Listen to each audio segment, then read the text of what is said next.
à mon aide. Seigneur, viens à mon secours.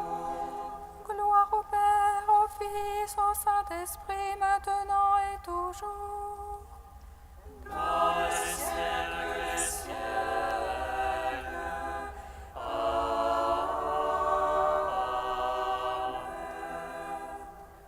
À la 3e heure du jour. Seigneur Tout-Puissant, sur tes apôtres tu envoyas le Saint-Esprit. Faisons ta bonté qu'il ne s'éloigne pas de nous. Même nouvelle illumine nos cœurs. Pose sur nous ton regard, pénètre-nous de ta splendeur. Que ton esprit nous fasse goûter ce qui est droit, qu'il redresse ce qui est et réunisse ton peuple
Psaume 118, strophe 2. Béni sois-tu, Seigneur mon Dieu, en ta parole j'ai mis ma joie. Béni sois-tu, Seigneur mon Dieu, en ta parole j'ai mis ma joie. Comment jeune garder pur son chemin en observant ta parole. De ton cœur, c'est toi que je cherchais. Ne me sors pas de tes ordres. Dans mon cœur, j'ai conservé tes promesses pour ne point faillir envers toi. Béni que tu es, Seigneur. Apprends-moi tes volontés. De mes lèvres, je les ai tous énumérés. Les jugements de ta bouche. Dans la voie de ton témoignage était ma joie. Plus grand toute richesse. Sur tes préceptes je veux méditer et regarder à tes chemins. Je trouve en tes volontés des délices. Je n'oublie pas ta parole. Gloire au Père, au Fils, au Saint-Esprit. Pour les siècles, amen.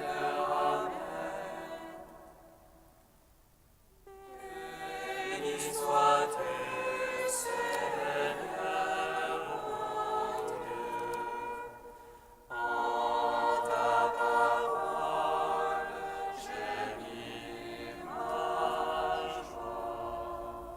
Psaume 46.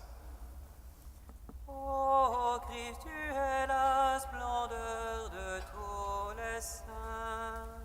Tu nous donnes de marcher en ta présence, enveloppés d'une nuée immense de témoins.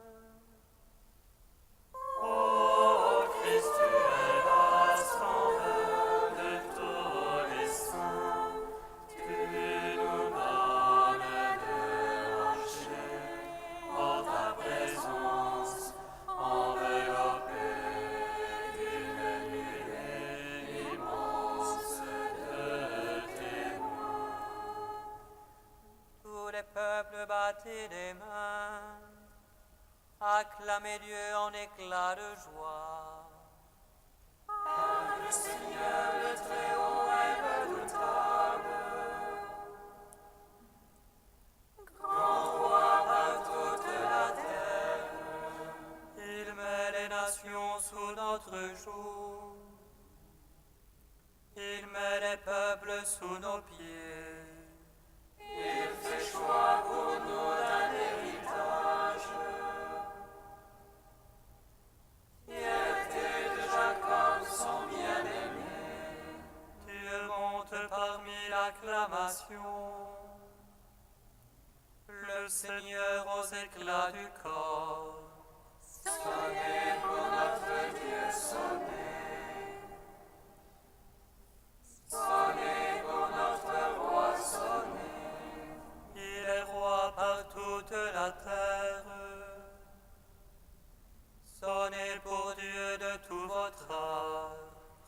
Dieu, il règne sur les païens.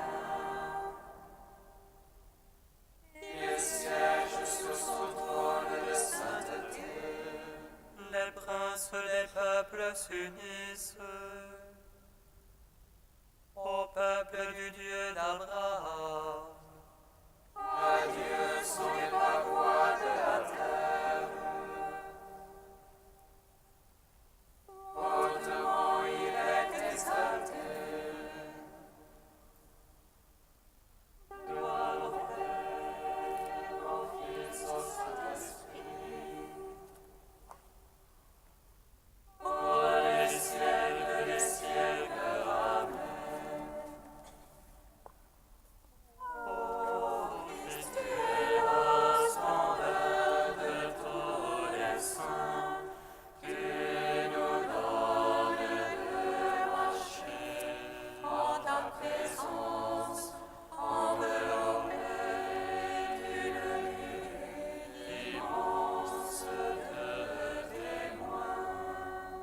Psaume 110. Alléluia, je rends grâce au Seigneur de tout cœur, dans le cercle des justes et l'assemblée. Grandes sont les œuvres du Seigneur, dignes d'étude et d'amour, vaste et splendeur son ouvrage. Sa justice demeure à jamais. Il laisse en mémorial de ses merveilles. Le Seigneur est tendresse et pitié. Il donne à qui le craint la nourriture. Il se souvient de son alliance pour toujours. Il fait voir sa puissance à son peuple. En lui donnant l'héritage des nations. Ses œuvres sont justice et vérité. Fidélité toutes ses lois. Établi pour toujours et à jamais. Accomplis avec droiture et vérité. Il envoie la délivrance à son peuple. Il déclare pour toujours son alliance. Saint et redoutable est son nom. Sa louange demeure à jamais. Craindre Dieu, principe du savoir. Bien aviser tous ceux qui s'y tiennent. Gloire au Père, au Fils, au Saint-Esprit. Ô les siècles, Amen. Ô Christ, Sauveur de tous les saints, tu nous donnes de marcher en ta présence, enveloppés d'une nuée immense de témoins. Cantique d'Isaïe, page 298. Ô tous qui avez soif, venez vers l'eau, même sans argent, venez. Sans payer, achetez du blé, consommez du vin et du lait. Pourquoi dépenser votre argent pour autre chose que du pain? Pourquoi dépenser vos forces sans jamais être rassasiés? Écoutez donc, écoutez-moi, et mangez ce qui est bon. Tendez l'oreille, venez vers moi, écoutez et vous vivrez. Cherchez le Seigneur jusqu'à ce qu'il se laisse trouver, invoquez-le car il est proche. Que le méchant abandonne ses voies, l'homme malfaisant ses pensées. Qu'il retourne vers le Seigneur, qui lui montrera sa tendresse. Qu'il aille vers notre Dieu, lui se surpasse pour pardonner. Ô les cieux au-dessus de la terre, et les voix au-dessus de vos voix. Autant l'un est élevé au-dessus de l'autre, autant mes pensées au-dessus de vos pensées. Comme les cieux descendent pluie et neige, et n'y remontent pas sans avoir arrosé la terre. L'avoir fécondée et fait germer, pour qu'elle donne la semence puis le pain. Ainsi fait la parole sortant de ma bouche, elle ne revient pas sans résultat.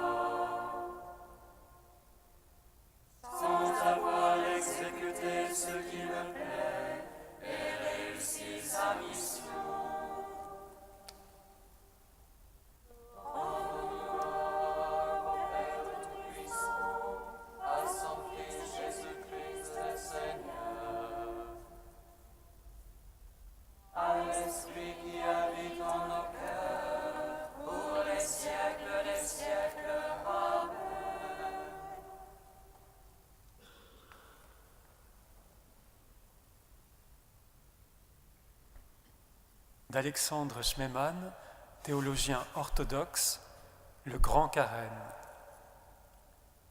Qu'est-ce que l'humilité ? La réponse à cette question peut paraître paradoxale parce qu'elle s'appuie sur une affirmation étonnante. Dieu lui-même est humble. Et pourtant, à celui qui connaît Dieu, qui le contemple dans sa création et dans ses actes sauveurs, il est évident que l'humilité est véritablement une qualité divine, qu'elle est le contenu même et le rayonnement de cette gloire qui remplit le ciel et la terre, comme le chante la divine liturgie. Et comment devient-on humble ? Pour un chrétien, la réponse est simple. C'est en contemplant le Christ, l'humilité divine incarnée, celui en qui Dieu a révélé une fois pour toutes sa gloire comme humilité et son humilité comme gloire. Aujourd'hui, dit le Christ, au soir de son ultime humiliation, le Fils de l'homme est glorifié et Dieu est glorifié en lui. Et c'est en contemplant le Christ qui a dit « Apprenez de moi que je suis doux et humble de cœur ». Et c'est enfin en évaluant toute chose d'après lui, en référant tout à lui. Car sans le Christ, l'humilité vraie est impossible. La période du carême commence donc par une démarche, une prière pour demander l'humilité, qui est le commencement du vrai repentir. Car le repentir est avant tout un retour au véritable ordre des choses, le rétablissement d'une juste vision. Il est donc enraciné dans l'humilité, et l'humilité, la divine et belle humilité, en est le fruit et la fin.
Lecture du livre des Actes des Apôtres. Dans la synagogue d'Antioche de Pisidie, Paul et Barnabé, avec assurance, déclarèrent aux Juifs : « C'est à vous d'abord qu'il fallait adresser la parole de Dieu, puisque vous la rejetez et que vous-même ne vous jugez pas digne de la vie éternelle, eh bien, nous nous tournons vers les païens. C'est le commandement que le Seigneur nous a donné. J'ai fait de toi la lumière des nations, pour que, grâce à toi, le salut parvienne jusqu'aux extrémités de la terre. »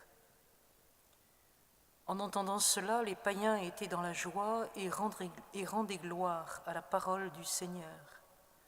Tous ceux que Dieu avait préparés pour la vie éternelle devinrent croyants.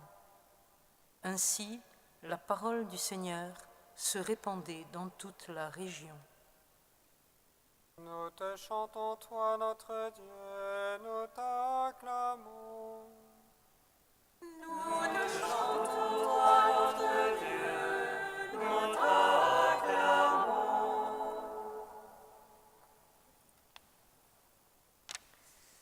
Un tournant dans l'évangélisation, une étape décisive dans l'expansion de la parole. Voilà ce que marque le bref passage des Actes des Apôtres que nous venons d'entendre. Lors de leur premier voyage missionnaire, Paul et Barnabé se sont d'abord spontanément tournés vers les communautés juives qu'ils rencontraient. Dès leur arrivée dans une cité, ils cherchaient la synagogue pour y prêcher, comme il est dit quelques versets plus haut, la bonne nouvelle, l'accomplissement de la promesse faite à nos pères. Mais devant le refus, l'hostilité rencontrée, les missionnaires osent redéfinir leur tâche d'une manière radicalement nouvelle. Puisque vous rejetez la parole de Dieu, eh bien, nous nous tournons vers les païens. Renversement vertigineux. Le peuple de l'Alliance, attaché depuis des siècles à la réalisation des promesses, ne reconnaît pas leur accomplissement. Alors que des païens, encombrés par leur superstition, à qui le vrai Dieu ne s'est pas révélé, ouvrent leur cœur au message de vie et d'espérance qui leur est porté et, dit tout uniment le texte, deviennent croyants. Certes, les choses ne se sont pas passées de façon aussi simple, et la cohabitation dans la même communauté de croyants venus du judaïsme et du paganisme va poser de redoutables difficultés que compte la suite du livre des Actes. Mais le passage effectué là, à Antioche de Pisidie, reste fondateur en ce qu'il montre en acte l'inculturation de la parole dans d'autres peuples, d'autres cultures qui n'avaient pas été façonnées par la révélation biblique, mais qui se montrent capables de la recevoir et d'y adhérer. Double déplacement de ces cultures qui s'ouvrent à la parole et de la parole qui, pour leur être intelligible, acceptent de se dire en des concepts, des formulations, des catégories nouvelles. Telle est bien l'expérience que 7 siècles après Paul et Barnabé ont faite les 2 frères dont l'Église fait aujourd'hui mémoire. 2 frères au nom grec, Constantin et Méthode, nés vers 825 à Salonique, dans l'Empire byzantin, envoyés par le patriarche de Constantinople dans le royaume de Grande Moravie.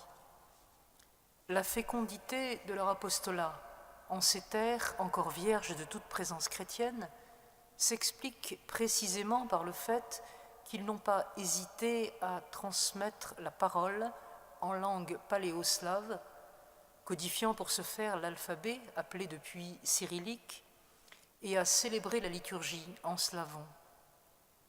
Critiques et suspicions les obligent cependant à aller à Rome défendre leur position, dont la légitimité est reconnue par le pape Adrien II. C'est là que meurt, le 14 février 869, Constantin, qui, pendant sa maladie, fait profession monastique et reçoit le nom de Cyrille, qui signifie « celui qui appartient au Seigneur ». Méthode poursuit seul son apostolat dans les pays slaves, et à sa mort, en 885, ses obsèques sont célébrées en grec, en latin et en slavon.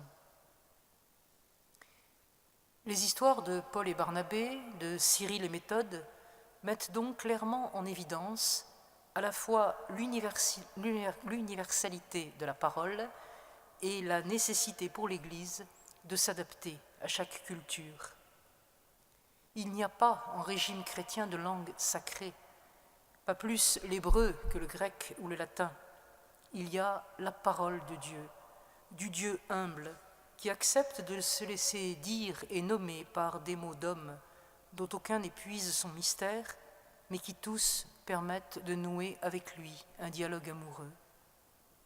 Il n'y a pas non plus de culture qui soit fondamentalement rétive à la bonne nouvelle ou foncièrement incapable de la recevoir, ni les cultures les plus archaïques qui subsistent en quelques lointains points du globe, ni la culture post-moderne dominante, quelles qu'en soient les apparences.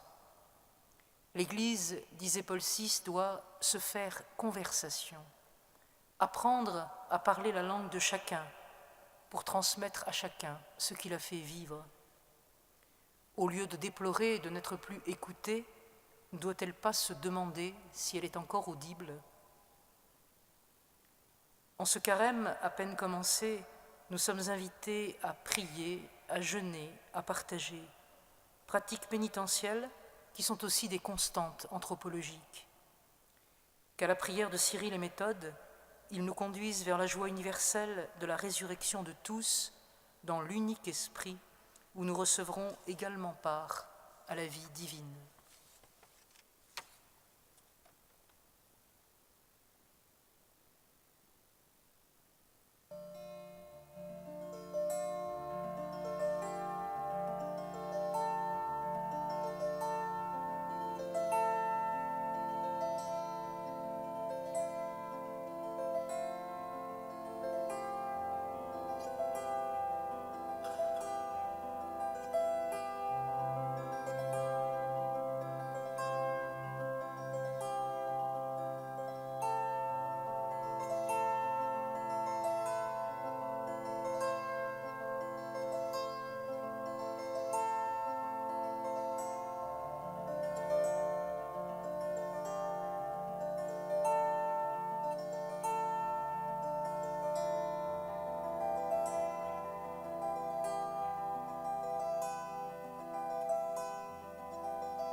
Puisse-t-il avec ta lumière poser des actes conformes à ta vérité.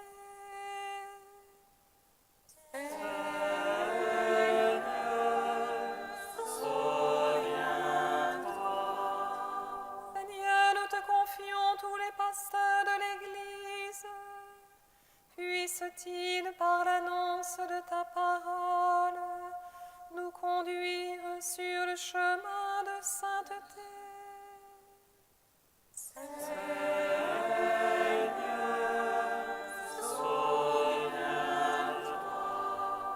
Seigneur, nous te confions les responsables de communautés religieuses. Puissent-ils, animés de ton esprit, guider leurs frères en témoin de ton unique amour.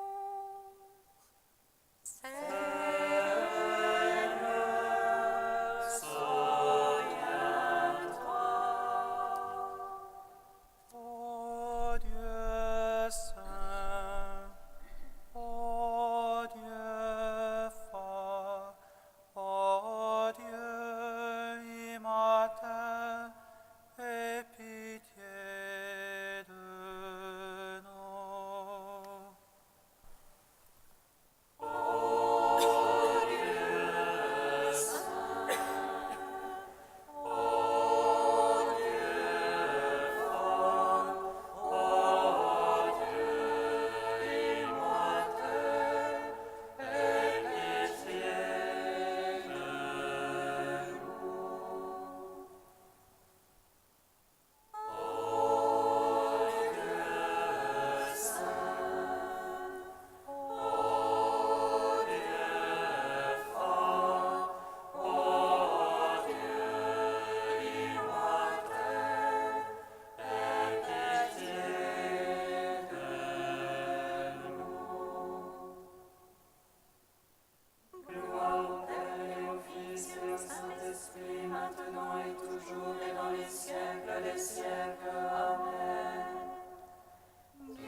Dans un même esprit, nous pouvons dire avec confiance la prière que nous avons reçue du Seigneur.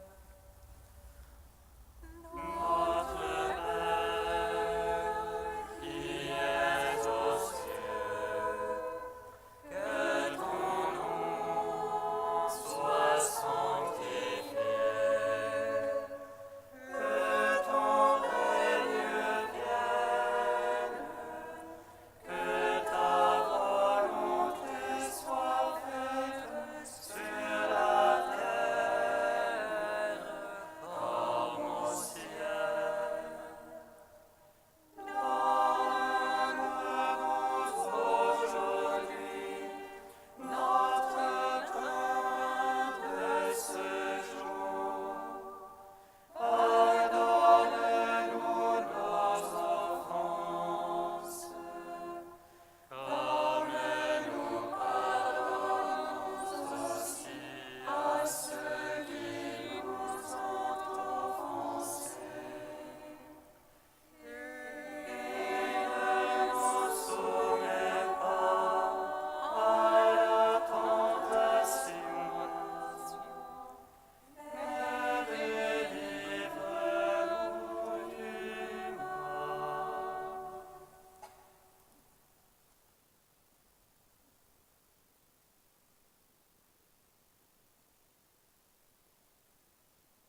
Dieu qui a conduit les peuples slaves à la lumière, grâce aux deux frères saints Cyril et Méthode, patrons de l'Europe, ouvre nos cœurs à l'intelligence de ta parole. Fais de nous un peuple de croyants et que notre unité rende témoignage à l'Évangile. Par Jésus-Christ, ton Fils unique, notre Seigneur et notre Dieu, qui vit et règne avec toi et le Saint-Esprit, maintenant et pour les siècles des siècles. Bénissons le Seigneur. Nous rendons grâce à Dieu. Amen.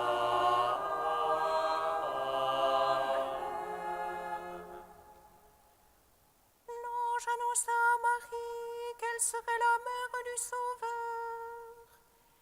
Et elle conçut de l'Esprit Saint. Réjouis-toi, Marie, pleine de grâce, le Seigneur est avec toi. Tu es bénie entre les femmes et le fruit de ton sein est béni. Voici la servante du Seigneur. Il me soit fait selon ta parole. Réjouis-toi, Marie, pleine de grâce, le Seigneur est avec toi. Tu es bénie entre les femmes et le fruit de ton sein est béni. Et le Verbe s'est fait chair